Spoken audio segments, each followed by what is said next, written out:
वित्त मंत्री निर्मला सीतारमण बजट 2025 पेश करने वाली हैं, जिसमें कुछ बड़े ऐलान हो सकते हैं। टैक्स पेयर्स इस बजट से बड़ी उम्मीद लगाकर बैठे हुए हैं। हाई इन्फ्लेशन और कंजप्शन के मद्देनजर टैक्स पेयर्स टैक्स रेट्स में कटौती और छूट लिमिट बढ़ाने का बेसब्री से इंतजार कर रहे हैं। कहा जा रहा है कि सरकार नए टैक्स रिजीम में कुछ छूट का ऐलान कर सकती है। एक्सपर्ट्स बजट 2025 में एचआरए और धारा 80C टैक्स डिडक्शन और 1 लाख रुपए की स्टैंडर्ड डिडक्शन को बढ़ाने को लेकर मांग कर रही हैं। चलिए आपको बताते हैं कि टैक्स पेयर सरकार से इस बजट में क्या कुछ मांग रहे हैं।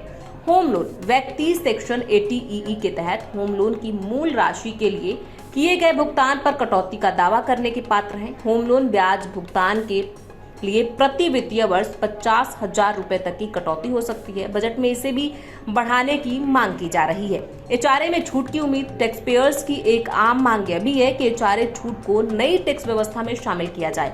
अभी यह लाभ केवल पुरानी टैक्स व्यवस्था के तहत ही लागू है, जिसमें टैक्स सेविंग होती है। एक्सपर्ट्स का मानना है कि इस छूट को शामिल करने से लोगों को बड़ी मदद होगी। Standard deduction limit. केंद्रीय बजट 2020 में नई टैक्स व्यवस्था शुरू की गई थी, जिसका लक्ष्य टैक्स इंफ्रा को सरल बनाना है। हालांकि इसमें कोई छूट नहीं दिया जाता है, सिर्फ स्टैंडर्ड डिडक्शन ही मिलता है। पुरानी टैक्स व्यवस्था के तहत भी स्टैंडर्ड डिडक्शन का लाभ दिया जाता है। अभी नई टैक्स व्यवस्था में स्टैंडर्ड डिडक्शन 75,000 रुपए है, जिसे बढ़ाकर 1 लाख रुपए किया जा सकता है।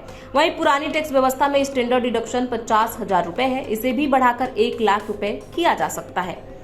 सेक्शन 80C की लिमिट। आयकर अधिनियम 1961 की धारा 80C के तहत टैक्स पेयर्स को 1.5 लाख रुपए तक के निवेश पर टैक्स छूट दिया जाता है। ऐसे में अब इसकी लिमिट बढ़ाने की मांग की जा रही है, जो काफी समय से बदला नहीं है। इसे बढ़ाकर 2 लाख रुपए किए जाने की मांग उठ रही है। अभी निवेशक पीपीएफ, LIC, PF और होम लोन जैसी जगहों पर निवेश करके छूट के लिए क्लेम कर सकते हैं।